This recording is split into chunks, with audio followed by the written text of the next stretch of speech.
අපි ඕන කෙනෙක් කැමති නිරෝගී ලස්සන කෙස් කලබකට.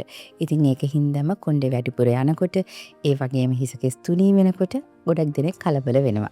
ඒ වගේම තමයි මේ වගේ ගැටලු වලට අපි වෙත වෛද්‍ය ප්‍රතිකාර වලට නැඹුරු වෙන වෙලාවත් ගොඩාක් වැඩි. ඉතින් ඒක හින්දාම මේ මාතෘකාව ගැන කතා කරන එක වැදගත් කියලා අපි හිතුවා. මම චර්මවේද විශේෂඥ වෛද්‍ය නයනී මද්රසිංහ. මම චර්ම රෝග විශේෂඥ වෛද්‍ය සුරම්මිකා ඉරියගම. දැන් සමහර වෙලාවට අපි කොණ්ඩේ යනවා කියලා කලබල වුණාට මේක සමහර වෙලාවට සාමාන්‍ය තත්ත්වයක් වෙන්නත් පුළුවන්.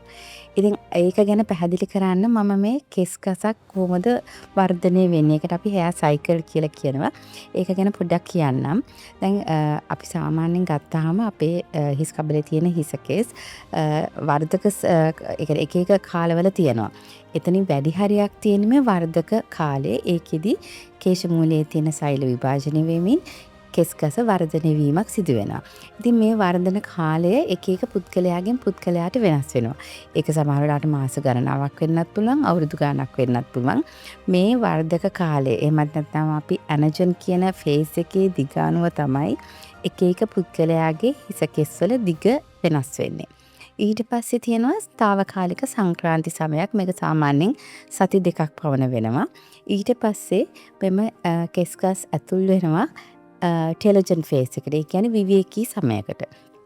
එතෙන්දී සෛල විභාජනය නැවතිලා කෙස් ගස වර්ධනය වෙන එක නැවතිලා විවේකී කාලයක් තිබිලා මේක සාමාන්‍යයෙන් මාස 3ක් පමණ වෙනවා. ඒක හැමෝටම නියතයක්. ඒ මාස 3න් පස්සේ ඒ කෙස් ගස හිස් කබලෙන් ගැලවී යනවා. එතකොට අලුත් කෙස් ගසක් එතනින් නැවත මතුවෙනවා. ඉතින් මෙන්න මේ විදිහට තමයි මේ හැර් සයිකල් එක තියෙන්නේ. ඉතින් මේ අනුව එක එක පුද්ගලයාගේ හිසේ තියෙන කෙස් ගස් වල ඝනත්වය අනුව දිනකට කොණ්ඩ ගස් 50ක් 100ක් වගේ ප්‍රමාණයක් වුණත් ගැලවී යන්න පුළුවන්. නේද සුරම්මිකා? ඔව්. ඔය සඳහන් වුණ විදිහට තමන්ගේ හෙයා සයිකල් එකේ ස්වභාවය අනුව තමන්ගේ හිසේ ඝනත්වය අනුව කෙනාගෙන් කෙනාට දිනකට 50ක් 100ක් වගේ කෙස්කස් ප්‍රමාණයක් ගැලවිලා යන්න පුළුවන්. ඉතින් මේ තමන්ගේ සාමාන්‍ය අගයට වඩා වැඩි කෙස්කස් ගාණක් ගැලවිලා යන වෙලාවට තමා අපි මේ ගැන අවධානය යොමු කරන්න ඕනි. ඊට අමතරව අහුරු වශයෙන් කොණ්ඩේ යෑමක් සිද්ධ වෙනවා නම් අපි මේ ගැන සැලකිලිමත් වෙන්න වෙනවා. මීට අමතරව විශේෂ කොණ්ඩේ හැලී යාමක් පේන්න නැතුවත් කොණ්ඩේ තුනී වීමක් දකින්න ලැබෙනවා නම් ඒ කියන්නේ අපි කණ්ණාඩියකින් අපේ හිස පරීක්ෂා කරලා බලන වෙලාවට හිස කෙස් අතරින් ඉස් කබල මතුවෙලා පේනවා නම් ඒ වගේම අපි කොණ්ඩේ පොනිටේල් එකක් දානකොට එහෙම නැත්නම් කොණ්ඩේ ගොතනකොට අතට අහුවෙන කොණ්ඩේ ප්‍රමාණය අපි කියනවා මේකට පොනිටේල් වොලියුම් එක කියලා. මෙන්න මේ හිසකෙස් ප්‍රමාණය මේ වොලියුම් එකේ අඩුවක් තියෙනවා නම් ඒකත් අපි අවධානය යොමු කරන්න යුතු කාලයක්. ඒත් එක්කම හිස් කබලේ තැනින් තැන රවුම් විදිහට එහෙමත් නැත්නම් පැචර්ස් විදිහට කොණ්ඩේ අඩු වෙලා තියෙනවා නම් ඒකත් රෝගී තත්වයක ලක්ෂණයක් විදිහට අපිට සලකන්න පුළුවන්. ඉතින් මෙන්න මේ වගේ අසාමාන්‍ය කෙස් හැලීමකදී අපි ඒ ගැන ඒ සඳහා වෛද්‍ය ප්‍රතිකාර වලට යොමු වෙන්න ඕනේ. මොකද මේ සඳහා බලපාන හේතු කාරණා ගණනාවක් තියෙන්න පුළුවන්. ඔව් දැන් හිස කෙස් අධික ලෙස ගැලවී යාමට බලපාන හේතු ගැන අපි කතා කරනවා නම් දැන් සමහර වෙලාවට කෙනෙක්ට තියෙන්න පුළුවන් එක පාරට මේ කියන්නේ ඊටමත් කෙටි කාලයක් ඇතුළත හිස කෙස් විශාල ප්‍රමාණයක් ගැලවී යනවා කියලා තේරෙන්න පුළුවන්. ඉතින් මේක ගොඩක් වෙලාවට වෙන්නේ වෛරස් ආසාදනයක් වෙන්න පුළුවන්. එහෙමත් නැත්නම් සත්කමක් වෙන්න පුළුවන්. මොන හරි මානසික පීඩාවක් වෙන්න පුළුවන්. එහෙමත් නැත්නම් සමහර වෙලාවට දරු ප්‍රසූතිය වගේ දෙයක් වෙන්න පුළුවන්. මෙන්න මේ වගේ දෙයකට පස්සේ මේ විදියට ඊටමත් කෙටි කාලයක් තුළ අධික ලෙස හිස කෙස් හැලී යාමක් සිදු වෙන්න පුළුවන්. මේකට අපි acute telogen effluent කියලා කියනවා. ඉතින් මේක සිදු වෙන්නේ මම අර කලින් කියපු hair cycle එකේ අපි කිව්වර විවේකී කාලයක් තියෙනවා කියලා මාස 3ක. ඉතින් එතකොට මේ වගේ අපේ ශරීරයේ මොන හරි පීඩාවක් ඇති වුනහම එක විටම හිස කෙස් සියල්ලම වගේ මෙම විවේකී කාලයට එළඹෙනවා. ඒතකොට ඒ කාලේ මාස 3යි. ඒ මාස 3 ඉවර වෙනකොට හිස කෙස් හැලෙන්න ඕන නැවත අලුතෙන් හිස කෙස් එන්න. ඉතින් ඇත්තටම මේක තමයි මේ වෙන්නේ. මේක తాවකාලික දෙයක්. මේකට බිය විය යුතු නෑ. ඒ වගේම තවත් සමහර වෙලාවට විශේෂයෙන්ම පිළිකානාශක ඖෂධ ගන්නකොට වුණත් මේ වගේ ඊටමත් විශාල ලෙස මම හිතන්නේ ඒක ගොඩක් අය දන්නවා. ගොඩක් කොණ්ඩේ යන්න පුළුවන්. මේක වෙන්නේත් ඒ ඖෂධ වලින් එන බලපෑම නිසා වර්ධක අවස්ථාවේම තියෙන කොණ්ඩේ හැලෙන්න පුළුවන්. මේකත් తాවකාලික දෙයක්.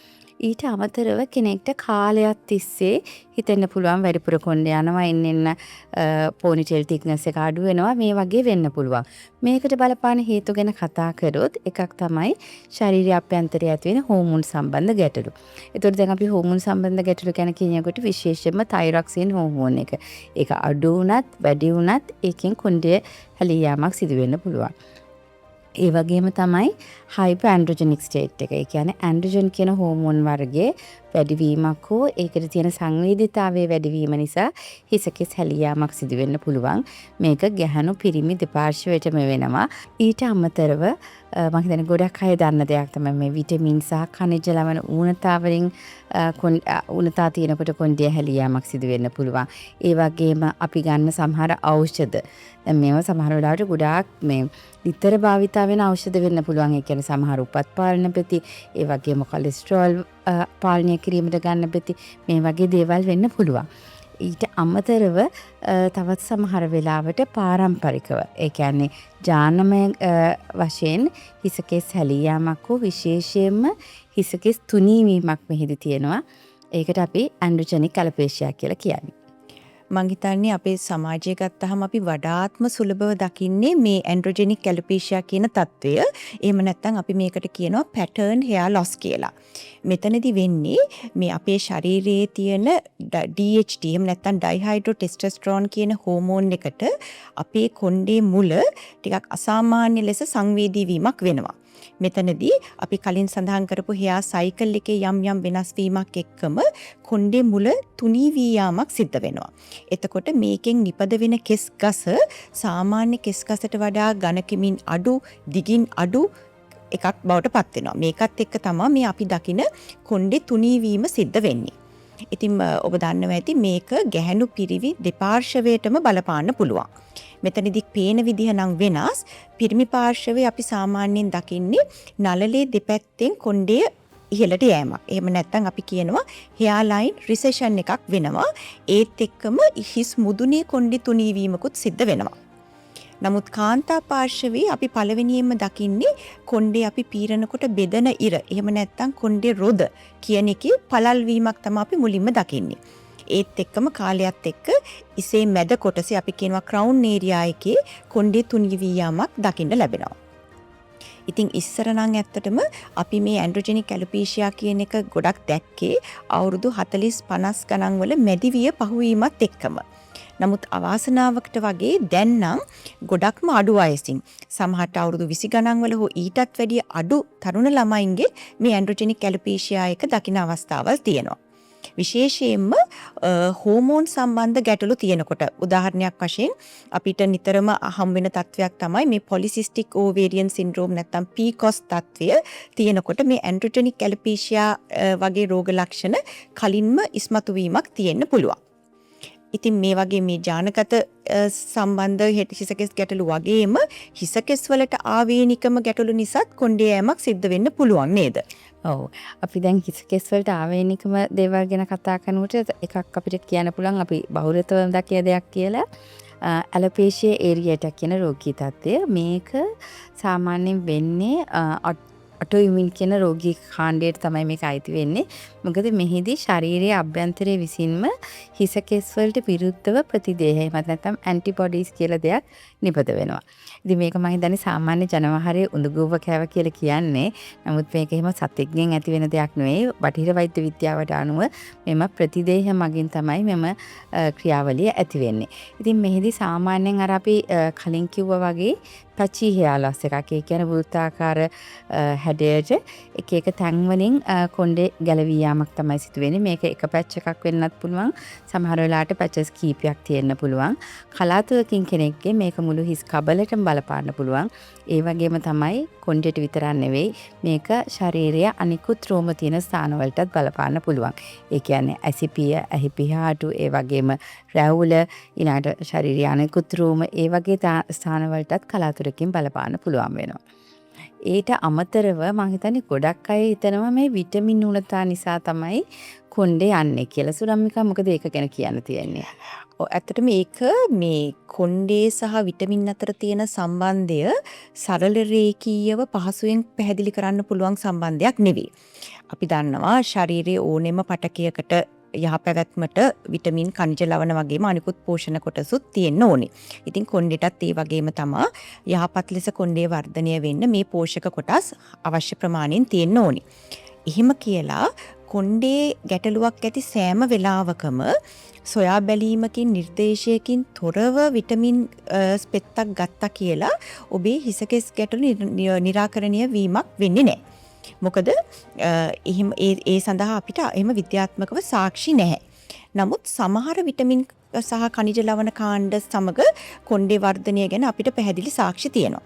උදාහරණයක් විදිහට ගත්තොත් යකඩ ඌනතාවයක් තියෙන වෙලාවලදී කොණ්ඩේ වර්ධනය බාල වෙනවා කියන එක පැහැදිලිවට තියෙනවා.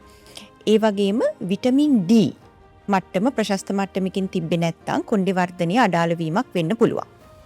ඒ වගේම අපි දන්නවා සින්ක් කියන ලවණය මේක අඩු මට්ටමක තියෙන බවක් සමහර වෙලාවට උඳුකෝව කන රෝගී තත්වයේදී පෙන්눔 කරලා තියෙනවා. ඉතින් මෙන්න මේ වගේ අවස්ථාවලදී වෛද්‍යවරයෙක් ඔබව ඒ සඳහා සමහර වෙලාවට පරීක්ෂණයකට ලක් කරලා යම් අවශ්‍යතාවයක් තියෙනවා නම් ඒ විටමින් එක හෝ khනිජ ලවණය ඔබට සපයලා නිවැරදි කරන්න කටයුතු කරන්න පුළුවන්. එහෙම නැතුව හිතුමතේට විටමින් එකක් ගන්න එක ටිකක් දෙපාරක් හිතන්න ඕනේ කාරණයක්. මං හිතන්නේ මේ හිසකෙස් සම්බන්ධ කතා කරනකොට සමාජයේ සහ සමාජ මාධ්‍යවල මේ බයෝටින් සහ විටමින් E සඳහා ලොකු තැනක් මට හිතෙන විදිහට අනවශ්‍ය ප්‍රොමිනන්ස් එකක් ලැබිලා තියෙනවා මේ කාණ්ඩ දෙකට. හැබැයි බයෝටින් කියන්නේ අපිට කලාතුරකින් තමයි බයෝටින් ඌනතාවයක් එන්නේ. මොකද දෛනික බයෝටින් අවශ්‍යතාවය ඉතාමත් කුඩායි. ඉතින් සාමාන්‍ය නිරෝගී පුද්ගලයෙක් සමබල ආහාර වේලක් ගන්නවා නම් බයෝටින් ඌනතාවයක් ඇති වෙන්න තියෙන අවස්ථාව ඉතාමත්ම අවමයි.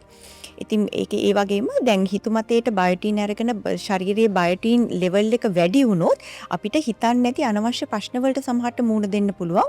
මොකද එක්ස්ට්‍රා බයෝටින් ලෙවල් එකක් තියෙනකොට සමහර රසායනික පරීක්ෂණ වලට ලේ පරීක්ෂා වලට බාධා වෙන වෙලාවල් තියෙනවා. ඒ වගේම තමයි විටමින් E. කොච්චර උනන්දුවක් මේ ගැන තිබුණත් විටමින් E අමතරව ගත්තා කියලා කොණ්ඩේ වර්ධනයට ප්‍රයෝජනයක් වෙනවා කියන්න අපිට කිසිම විද්‍යාත්මක සාක්ෂියක් නැහැ. ඉතින් මං හිතන්නේ මෙන්න මේ වගේ හේතු හින්දා තමයි ඔබට හිසකෙස් ගැටළු සම්බන්ධ යම් ගැටලුවක් තියෙනවා නම් ඒ සඳහා විශේෂඥ වෛද්‍ය උපදෙස් වලට යොමු වෙන්න ඕනේ. ඔව් මං හිතන්නේ ඒක ඇත්තටම වැදගත් කරුණක්. මොකද දැන් ඔබට තේරෙනවා ඇති මේ හිසකෙස් හැලී යාමක් හෝ එහෙම නැත්නම් හිසකෙස් තුනී වී යාමක් තියෙනවා නම් ඒකට බලපාන හේතු ගණනාවක් තියෙනවා. ඉතින් සාමාන්‍යයෙන් ඔබ සමපිළිබඳ විශේෂඥ වෛද්‍යවරයෙක් වෙත යොමු වුණාට පස්සේ එතකොට ඔබගේ රෝග පසුබිම කතා කරලා බලලා සමහර වෙලාවට රෝග විනිශ්චය කරන්න පුළුවන්. තවත් සමහර වෙලාවට අපි ඩර්මටොස්කෝප් කියන විශේෂ උපකරණ ආශ්‍රිතව ඔබගේ හිස් කබල සහ හිසකෙස් පරීක්ෂා කරලා බලලා යම්කිසි රෝග විනිශ්චයකට එනවා. ඒ වගේම තවත් සමහර වෙලාවට විවිධ රුධිර පරීක්ෂණ, ඒ වගේම අල්ට්‍රාසවුන්ඩ් ස්කෑන් පරීක්ෂණ වගේ දේවල් අවශ්‍ය වෙන්න පුළුවන්. ඉතාමත් කලාතුරකින් ස්කින් බයොප්සි එකක්, ඒ කියන්නේ පටක පරීක්ෂණයක් මේ සඳහා අවශ්‍ය වෙන්න පුළුවන්. ඉතින් මෙන්න මේ විදිහට හිසකෙස් හැලී යාමට හෝ හිසකෙස් තුනී වීමට බලපාන හේතුව සොයලා බලලා ඒකට ප්‍රතිකාර කිරීමෙන් ඔබට වඩා සාර්ථක ප්‍රතිඵල ගන්න පුළුවන්. දැන් අපි කතා කරමුද මොනවද ඉතින් මේ හිසකෙස් හැලී යාමට සහ හිසකෙස් තුනී වීමට තියෙන ප්‍රතිකාර වර්ග කියලා. ඔව්.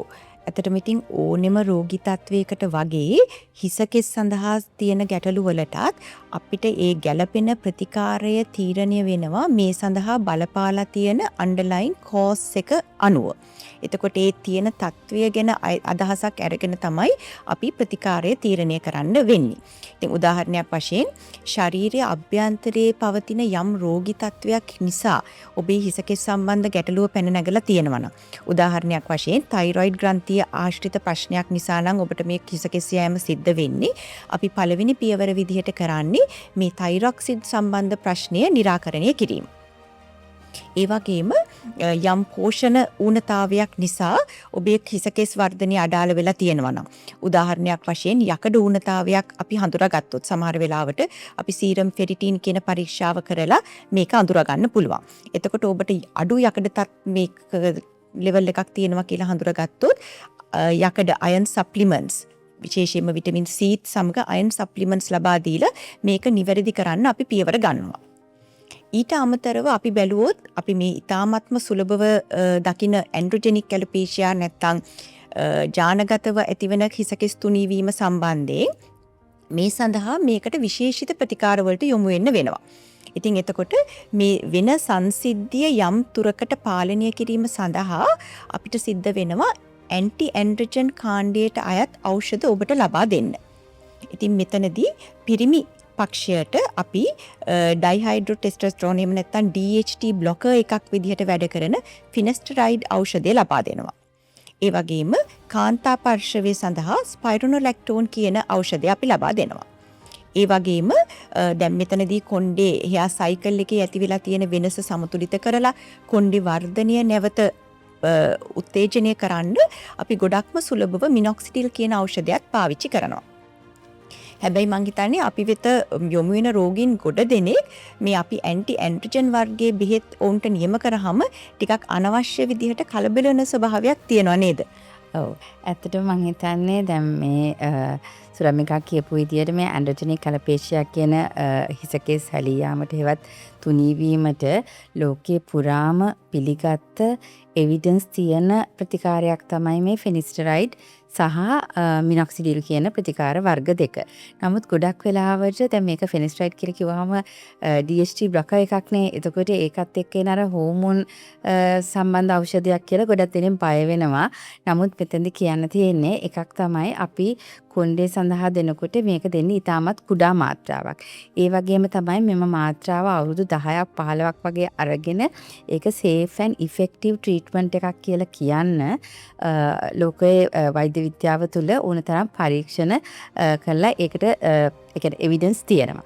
ඒ වගේම තමයි දැන් මේක බෙහෙතක් නිසා ඇතිවන සයිඩ් ඉෆෙක්ට් එකක්. අපි හිතමු කලාතුරකින් එම සයිඩ් ඉෆෙක්ට් එකක් ආවා කියලා ඕනම ඖෂධයකින් සයිඩ් ඉෆෙක්ට් එකක් එන්න පුළුවන්නේ. ඒතකොට ඒ විදිහට ආව වුණත් ඒක බෙහෙතක් නිසා වෙන අතුරු ප්‍රතිඵලයක් නිසා එම බෙහෙත ගන්න එක නැවැත්තුවාම නැවත ඒක නැති වෙලා යනවා. එහෙම නැතුව පර්මනන්ට් දෙයක් සිදු වෙන්නේ නැහැ.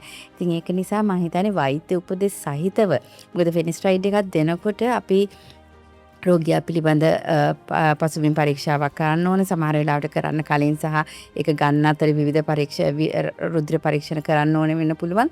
ඒක නිසා වෛද්‍ය අනුමැතිය ඇතුව ඒ අධීක්ෂණය යටතේ මේ ඖෂධය ගන්න මම හිතන්නේ අනවශ්‍ය ලෙස බිය වෙන්න ඕනේ නැහැ.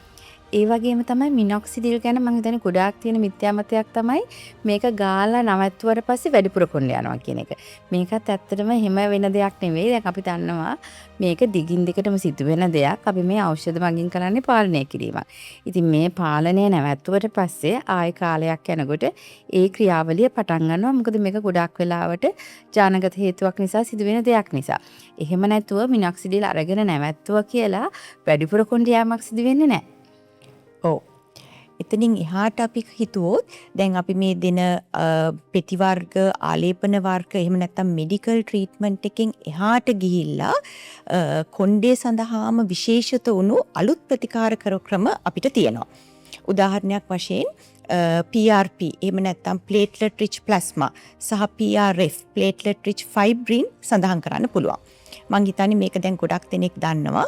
මෙතනදී කරන්නේ ඔබේ රුධිර සාම්පල් එකක් අපි ලබාගෙන විශේෂිත ටියුබ් එකක් සහ උපකරණයක් ආධාරයෙන් මේ රුධිරයෙන් කොණ්ඩේ වර්ධනයට අවශ්‍ය සාධක growth factors අදිසාන්ද්‍රණයෙන් තියෙන තරලයක් අපි නිෂ්පාදනය කරගන්නවා.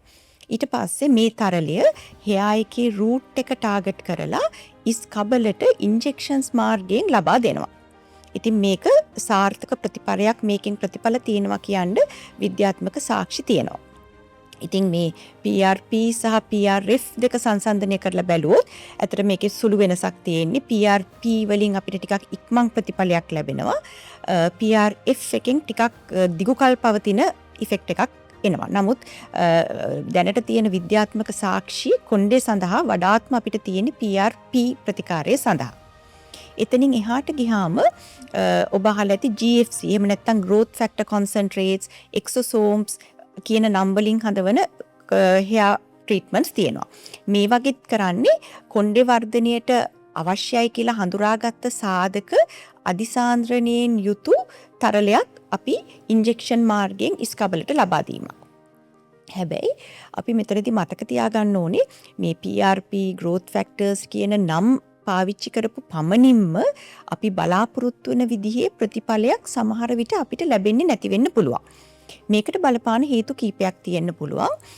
පළවෙනි එක තමයි මේවා නිෂ්පාදනය කරගන්නකොට નિયમિત ප්‍රමිතියකින්, ක්වොලිටි එකකින් යුතු ටියුබ් සහ උපකරණ අපි භාවිතා කරන්න ඕනි. ඒ වගේම ඒක හදාගන්න ටෙක්නික් එක ඊටාම නිවැරදිව අනුගමනය කරන්න ඕනි. ඒ වගේම තමයි ඉන්ජෙක්ෂන් එක දෙන විදිහ උනත් ඒ සඳහා විශේෂිත පුහුණුවක් ලැබපු කෙනෙක් තමයි මේක කරන්න ඕනි.